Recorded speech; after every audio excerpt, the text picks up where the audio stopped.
SS media परिवार में आप सभी का स्वागत है। एक बार फिर से हम पीआर केस के कार्यालय में उपस्थित हैं और हमारे साथ एक हस्ती रेलवे कर्मचारी की एक महान हस्ती कहें या पीआर केस के जो महासचिव हैं श्री विनोद राय जी हमारे साथ जुड़े। तो सर सबसे पहले बहुत बहुत धन्यवाद और अपना एक छोटा सा परिचय हमारे दर्शकों को दे दीजिए। मैं विनोद राय, महामंत्री पूर्वोत्तर रेलवे कर्मचारी संघ, वर्किंग कमेटी मेंबर NFIR नई दिल्ली।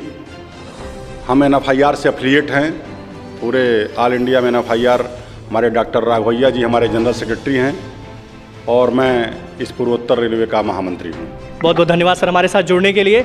और सबसे पहला सवाल आपसे यही रहेगा सर कि जो रेलवे का प्राइवेटाइजेशन हो रहा है, रेलवे को एक प्राइवेट संस्थान के रूप में बदला जा रहा है, इस पर आपका क्या प्रतिक्रिया है? किस तरह से आप देखते हैं? क्या ये एक पॉजिटिव बदलाव है या आप इसको किस तरह से देखते हैं? आपकी क्या प्रतिक्रिया है सर? प्राइवेट करना ये दुर्भाग्य की बात है। सरकारी जो सरकारें हैं, जो रेल सरकार हो चाहे जो भी सरकार हो, आम जनता जब किसी सरकारी संस्थान में जाती है तो सोचती है सबका है। तंत्र वहाँ जाती तो अपना गौरव महसूस करता था ये किसी का नहीं है, सरकार का है। लेकिन जब प्राइवेट हो जाएगा तो एक व्यक्ति का हो जाएगा, वो व्यक्ति के आधारित वह काम करेगा। वो डरेगा कि काम किस तरीके से कैसा बोलेगा, मनमानी तरीके से काम करेगा। सरकार मनमानी तरीके से नहीं, रूल रेगुलेशन से बधी होती है सरकार। प्राइवेट नहीं बधा होता है। वो जब चाहेगा लोगों को निकालेगा, जब चाहेगा रखेगा, जब चाहेगा मनमानी तरीके से वसूली करेगा। कर रहा है वसूली मनमानी तरीके से, क्या रोक पाएगा? सरकार का भी हस्तक्षेप। उसके पहले सरकारें अपने लाभ के लिए ऐसा कर रही हैं, बाद में दिक्कत उनके भी सामने आएगी। क्या सरकार से हटेंगे तो क्या प्राइवेट की ट्रेनों में बैठने पाएंगे? जब सरकार, क्या वो भविष्य में हमेशा सरकार में ही रहेंगे? क्या वो सरकार की जो सारी सुविधाएं जो विकलांग का है, पार्लियामेंट के लोगों का है, मिनिस्टर के लोगों का है, वो जो सुविधाएं अगर वो हटने के बाद उनको नहीं मिलेगी तो क्या प्राइवेट वाला उसमें लागू करेगा? जैसे भी कर्मचारियों को नहीं लागू करने दे रहा है, जैसे कि आम पैसेंजर को भी आप तमाम बुलेट ट्रेन तमाम कुछ चला रहे हैं और उसमें पैसेंजर के साथ दुर्व्यवहार हो रहा है। पहले तो यहाँ पर गरीब जनता के लिए नो प्रॉफिट नो लॉस पर ये बनाई गई थी, सब संस्थाएं बनाई गई थी कि मिनिमम पैसे में काम चलाया जाएगा। गरीब जनता के पास एक अटैची है और लेकर के जाता, अगर 2 किलो सामान बढ़ जाएगा तो कहेगा कि प्राइवेट वाला हम आपसे डबल चार्ज करेंगे।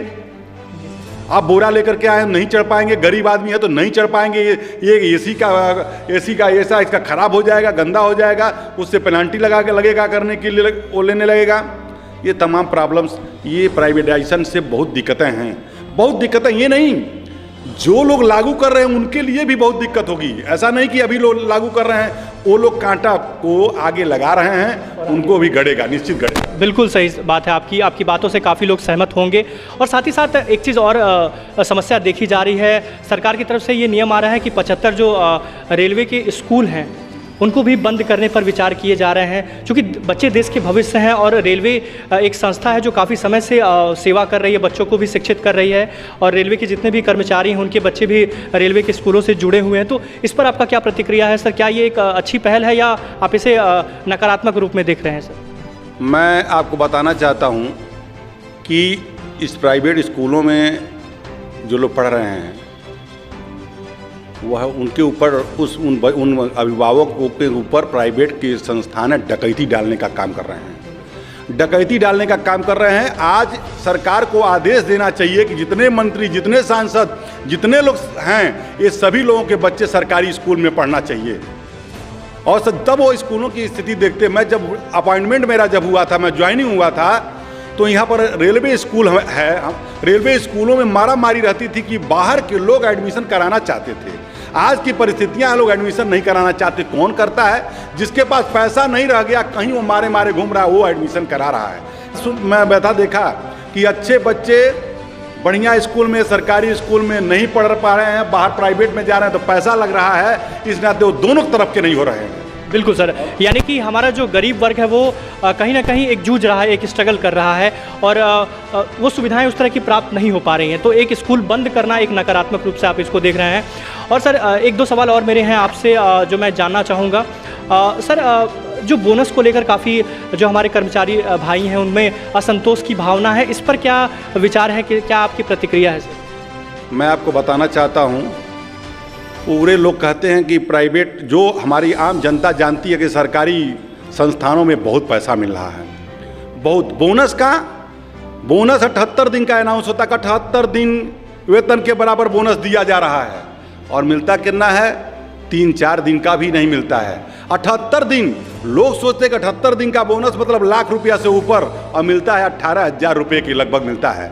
बोनस ऐसा नहीं है कि अपने पास से लोग देते हैं, बोनस उत्पादकता के आधार पर बोनस दिया जाता है। और हमको सबसे दुख की बात है सरकार किस तरीके से हमारा शोषण कर, इनकम टैक्स के नाम पर लाखों लाख, कई लाख रुपए, 2 लाख 1.5 लाख, सबका 1.5 लाख 2 लाख से कम नहीं कट रहा है। हमारा बोनस वो दान में ले ले सरकार, लेकिन इनकम टैक्स हम लोग का न काटे, क्योंकि इनकम टैक्स हम लोग हर चीज़ पर दे रहे हैं। कहीं दुकान पर जा रहे हैं, सामान खरीदे तब भी टैक्स दे रहे हैं, हर चीज़ पर टॉप टू बॉटम जो हम लोग यूज कर रहे हैं सब पर हम इनकम टैक्स दे रहे हैं। और गवर्नमेंट का 100% इनकम टैक्स कट करके, अरे जो रेलवे एम्प्लाई और जो भी सेंट्रल के और चाहे स्टेट के हैं, 100% इनकम टैक्स की कटौती उनके पास जा रही है। लेकिन बड़े बड़े पूंजीपतियों की 100% नहीं जा रही है, उनकी माफ हो जा रहा है उनका टैक्स। तो ये बताइए कि हमारा बोनस किस काम का?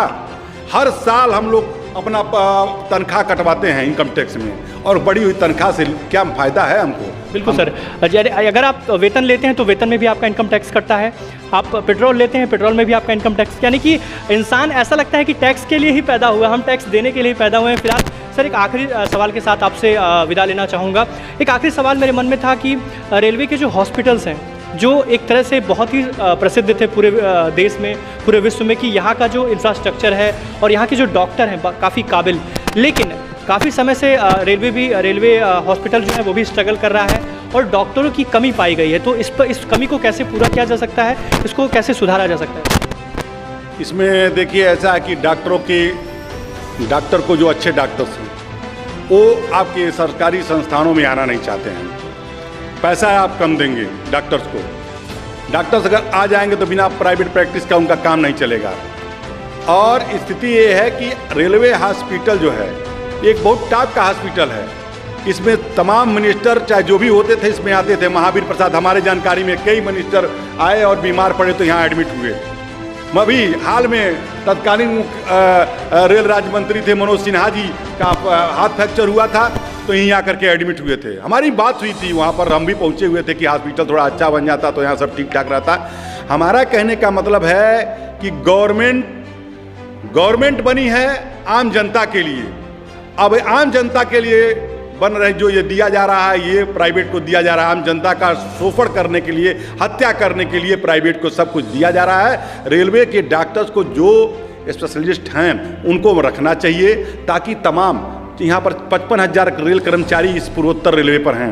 यहाँ सारी सुविधा हेडक्वार्टर में होनी चाहिए। हमने मांग भी किया था, MRI का मांग किया था। मनोज सिन्हा जी ने कहा कि आपका हो गया जब वो मंत्री थे। यहाँ के लोगों ने उस पर दिया कि इनका डॉक्टर आएंगे तब ना हो पाएगा, डॉक्टर नहीं है, उसके लिए उसको वापस कर दिया गया। यहीं ऑफिसर रेस्ट हाउस में मैंने मांग किया था और उन्होंने कहा था कि ठीक है ये MRI की मशीन लगेगी। बाहर जाते हैं कमीशन की बात आती है। आपको बता दें कि उम्मीद कार्ड बनाया जा रहा है। बिना उम्मीद कार्ड का किसी का इलाज नहीं हो सकता है। आज के डेट में एक भी आज एक एम्प्लाई मर रहा था, वो हमारे पास फ़ोन आया एक आदमी का, उन्होंने कहा कि एक एम्प्लाई है एडमिट है, उसके पास उम्मीद कार्ड अभी नहीं बना है, उसके पास सब कार्ड है। पहले पास पर भी हो जाता था, कार्ड पर भी हो जाता था, अब उम्मीद कार्ड बनाया जा रहा है। उम्मीद कार्ड पर आप कहीं भी इलाज करा सकते हैं। आप उसको कहिए भारतवर्ष के किसी भी हॉस्पिटल में उम्मीद कार्ड पर आप इलाज कराइए, इसको गवर्नमेंट वहन करेगी और चाहे छूट देगी। मैदानता और सब लोग बड़े हॉस्पिटल में कराना चाहते हैं। कौन डॉक्टर्स है कि जो छोटे हॉस्पिटल, किसी भी ऑफिसर की इलाज रेलवे हॉस्पिटल में नहीं होती है। मैं बाखूबी करूँ, महाप्रबंधक जी आए हैं, बहुत ध्यान दे रहे हैं, रेलवे पर बहुत ध्यान दे रहे हैं, लेकिन बजट ही नहीं मिल रहा है, कुछ नहीं कर पा रहे हैं। लेकिन हमको जरा एक बार इंटरव्यू लेकर के देखिए आप कि किसी भी कितने लोगों की, कितने अधिकारियों का इस रेलवे हॉस्पिटल में दवाई हुआ है? कहीं नहीं हुआ है। वो लोग नहीं दवा कराते हैं, जानते हैं कि हम यहाँ पर बच नहीं पाएंगे। यहाँ लिख करके भेजिए कि रामगढ़ ताल को रेलवे बनाएगी और रेलवे उसको देगी, उसको बनाएगी, होटल बनाए, चाहे जो भी अपने अंडर रख के अपने लोगों को, अगर रेलवे कर्मचारियों के बच्चों को, रेलवे कर्मचारी रिटायर को, रेलवे ऑफिसर रिटायर को जो है सब उसको दीजिए और आपको अच्छे तरीके से अपने परिवार की तरह चलाएंगे और इसका लाभ होगा। आप जितने लैंड हैं, रेलवे लैंड कब्जा हो रहे हैं, रेलवे लैंड कब्जा हो रहे हैं, कैसे काम चलेगा? आप बढ़ाया जाएगा इसको, आप सोच रहे हैं कि हम किसी खर्चे पर रख दें, हम बिल्डिंग गिर रही है उसको नहीं बनाएंगे, खर्चा रुक जाएगा। ये कैसे हो सकता है? बिल्डिंग में गिर जाएगा, मर जाएगा तो आपको 25 लाख रुपया देना पड़ेगा और पैसा देना पड़ेगा। आप रोड नहीं बनाएंगे तो आपकी बेइज्जती नहीं है, आप ट्रेन को सही नहीं रखें तो बेइज्जती नहीं है, आप प्राइवेट 7,000 रुपये से आप एसी कोच में बेडरोल दिलवाएंगे तो आपको बेइज्जती नहीं है। यहाँ पर प्राइवेट की स्थिति आपको बता देना चाहता हूँ कि रेलवे कैसे बढ़ेगी। पैसेंजर को बेडरोल देने वाला रो रहा है कि हमको पैसा नहीं मिलता, ठेकेदार पैसा नहीं दे रहा है और सब साफ सफाई कर नहीं रहा है, कभी भी कम्बल लेकर के उतर जाएगा, कभी कुछ लेकर के उतर जाएगा। यहाँ प्राइवेट ठेकेदारों द्वारा यहाँ पर लोकल जनता को डकैती डाली जा रही है। और कैसे कि जो प्राइवेट में सफाई में काम करने जा रहे हैं उनसे 10-10 हज़ार रुपया, उनसे 50,000, 60,000, 1 लाख रुपये तक लिया जा रहा है, पैसा लिया जा रहा है, तब जाकर के उनको पेट्रोल का काम कराया जा रहा है और तब उनको सफाई का काम कराया जा रहा है। और 100 आदमी से पैसा लेते हैं तो 20 आदमी को उस पर सफाई में रखते हैं, फिर 2 महीने बाद उनको हटा देते हैं, उनका पैसा भी डूब जा रहा है। यह सोफड़ है एम्प्लॉयमेंट। हम इस पर ईपीएफ कमिश्नर को मैंने पत्र लिखा, हम सीपीओ को पत्र लिखे, हम महाप्रबंधक को पत्र लिखे, सारे डॉक्यूमेंट्स मेरे पास हैं। ये सोफड़ और रेल की बदनामी है, तो रेल का प्रगति कैसे होगा? आप उसको रोकिए, उसको पैसा दे। हमारे जो अभी एसी मैकेनिक 9 कोच कर रहे हैं, प्राइवेट काम जानता नहीं है, हमारे ट्रेंड कर्मचारी होते हैं एसी मैकेनिक। आप एसी मैकेनिक जो एसी चलती है लोग होते हैं और ट्रेंड लोग एसी पूरे ट्रेन में कितने जान माल का लोगों का ही रहता है। रेलवे की बोर्ड की गाइडलाइन है कि दो कर्मचारी इधर रहेंगे, 2 कर्मचारी उस साइड में रहेंगे, 2 आदमी से चलाया जा रहा है। और रेलवे बोर्ड के बियॉन्ड यहाँ पर रेलवे ऑफिसर हैं जो चार्जशीट दे रहे हैं कर्मचारियों को। 10 कोच के बाद अगर वो ठीक कर रहा है किसी को और 10 कोच के बाद तक जाना है, कितने मिनट में अधिकारी चल के दिखावे, कैसे ठीक करेगा? और ट्विटर हो गया है, आम जनता ट्विटर पर कर रही है, आप सामान सही लगा नहीं रहे हैं और ट्रेन में 2 आदमी से चाहते हैं कि उसको सही कर करके यहाँ से लेकर अन्नाकुलम तक जाए और कहीं कुछ खराब ना हो। कंप्लेंट आ रहा है, 10 मिनट में वो कर्मचारी ठीक कर दे रहा है 10 कोच में आकर के, फिर भी आप चार्जशीट दे रहे हैं, सामान आप दे नहीं रहे हैं, मुहैया आप कर नहीं रहे हैं। आप एक गवर्नमेंट एम्प्लॉय को पा गए बदुआ, प्राइवेट को आप करके देखिए, आपको लात मार करके चला जाएगा। आप उसको 7,000 तनख्वाह नहीं दे पा रहे हैं, डकैती और सब डाल रहे हैं, लूट हो रही है, मोबाइल चोरी, बैग चोरी, किसी भी ट्रेन में ऐसा नहीं है कि नहीं हो रही, बेइज्जती हो रही है। इस नाते मैं रेल को सुधारने के लिए महाप्रबंधक से भी निवेदन करना चाहता हूं कि अपने रेल की छवि ठीक करने पर अपने कर्मचारियों को प्रोत्साहन दें ताकि रेल आगे बढ़ सके। रेल को बढ़ाना हमारा कर्तव्य है। हम रेल को बढ़ाने के लिए हमारा वो जहाँ से हमको भोजन मिलता है, हर स्तर पर हम उस काम को करने के लिए तैयार हैं और कराने के लिए निवेदन करेंगे। रेल कर्मचारियों से भी निवेदन करेंगे, रेल अधिकारियों से भी निवेदन करेंगे। अब महाप्रबंधक जी जो रेल कर्मचारियों की बातों को सुनते हैं उनसे भी निवेदन करेंगे कि हमारे रेल में किसी पैसेंजर को कोई तकलीफ न हो। इस नाते गवर्नमेंट के एम्प्लॉइयों को ही रेल में ड्यूटी लगाई जाए, चाहे टीटी हो, चाहे एसी मैकेनिक हो, चाहे ड्राइवर हो, चाहे गार्ड हो। इस पर सब जगहों पर रेल के कर्मचारी ही लगे जाने चाहिए और इफरात लगे जाने चाहिए, क्योंकि वो जान माल का, इतने लोगों का जान माल का मामला रहता है। बहुत बहुत धन्यवाद। हमारे साथ जुड़े थे PRKS के महामंत्री श्री विनोद राय जी, और बहुत बहुत धन्यवाद सर हमारे साथ बात करने के लिए, हमारे साथ अपने अनुभव को साझा करने के लिए। और बहुत अच्छी बात आपने कही कि ये आम जनता की एक प्रॉपर्टी है, एक बहुत बड़ा, क्योंकि आम जनता टैक्स देती है और हम सभी चाहते हैं कि उस सुविधाओं को ले सकें, लेकिन फिर भी आपने बहुत सारी कमियों को बताया और अगर सरकार इस पर ध्यान दे तो एक बेहतर भविष्य की हम रचना कर सकते हैं। बहुत बहुत धन्यवाद। SS मीडिया परिवार की तरफ से आप सभी को सादर प्रणाम, और हम फिर हमारे साथ जुड़े रहिए और हम फिर इसी तरह की खबरों के साथ आपसे जुड़े रहेंगे। बहुत बहुत धन्यवाद सर।